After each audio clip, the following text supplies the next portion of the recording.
सामने सिर झुकाकर प्रणाम किया। उसे क्या पता था कि यह सब किसी की नजरों में आ चुका है। तभी पीछे से एक आवाज आई, मेरे घर की कब्र को प्रणाम किया है तो अब तुम हमारे घर की हो। दरअसल लड़की हर साल अपने गांव जाकर अपने पूर्वजों की पूजा करती थी। इस बार उसने एक ऐसी कब्र देखी जो पूरी तरह भुला दी गई थी। माता पिता ने बताया कि यह गांव के पड़ोसी चेन परिवार की कब्र है। दोनों बुजुर्गों की मौत के बाद उनका बेटा भी कहीं गायब हो गया। आज तक किसी को नहीं पता कि वह जिंदा है या नहीं, लेकिन हकीकत यह थी कि वही बेटा अब राजधानी का एक बहुत बड़ा अरबपति CEO बन चुका था। इसी बीच माँ ने एक पुराना कढ़ाई वाला पोटली निकाला जो उन्हें पड़ोसियों ने कभी दिया था और उसे जलाने लगी। लड़की को वह पोटली बहुत सुंदर लगी तो उसने उसे माँ के हाथ से लेकर अपने पास रख लिया। तभी लड़की को अपने टीचर का फोन आया। टीचर ने उसे नौकरी के लिए एक डिनर मीटिंग में बुलाया जहाँ वह उसे अपने एक दोस्त की कंपनी में काम दिलाना चाहते थे। टीचर का वह दोस्त कोई और नहीं बल्कि विदेश से लौटा वही CEO था। जब दोनों उस रात होटल में मिले तो लड़की के पास लटकी उस पोटली की घंटी की आवाज सुनकर CEO अचानक ठिठक गया। उसे याद आया यह तो वही ताबीज है जो उसकी माँ ने बचपन में उसके लिए बनाया था। इतने सालों बाद उसे यूं अचानक देखना उसका दिल भर आया। टीचर लगातार लड़की की तारीफ करते हुए CEO से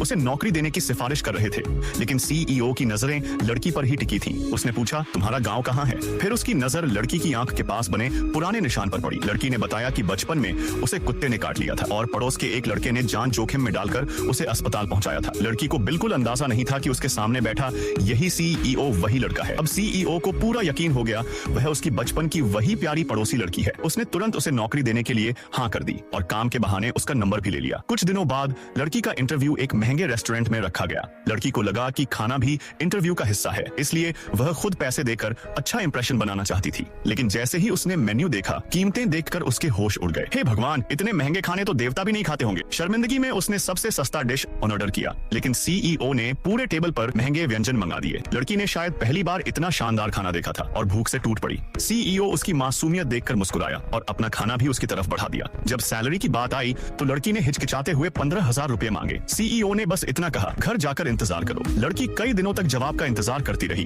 और जब लगभग उम्मीद छोड़ दी तभी अचानक उसे ऑफर लेटर मिला, महीने के पूरे 50,000 रुपए। खुशी के मारे वह उछल पड़ी। पहले ही दिन कंपनी ने उसे लेने के लिए लग्जरी कार भेजी और रहने के लिए एक शानदार अपार्टमेंट दिया। वह हैरान रह गई, ये नौकरी है या लॉटरी लग गई। वह अपने साथ लाई छोटी छोटी पौधों को सजाने लगी, जिसे देखकर CEO और भी प्रभावित हुआ। फिर उसने कहा, इस कमरे में किसी और को मत लाना, यहाँ तक कि अपने बॉयफ्रेंड को भी नहीं। इतना कहकर वह चला गया, लेकिन सच में वह कहीं दूर नहीं गया था। वह सामने वाली बिल्डिंग में जाकर बालकनी से चुपचाप लड़की को देख रहा था।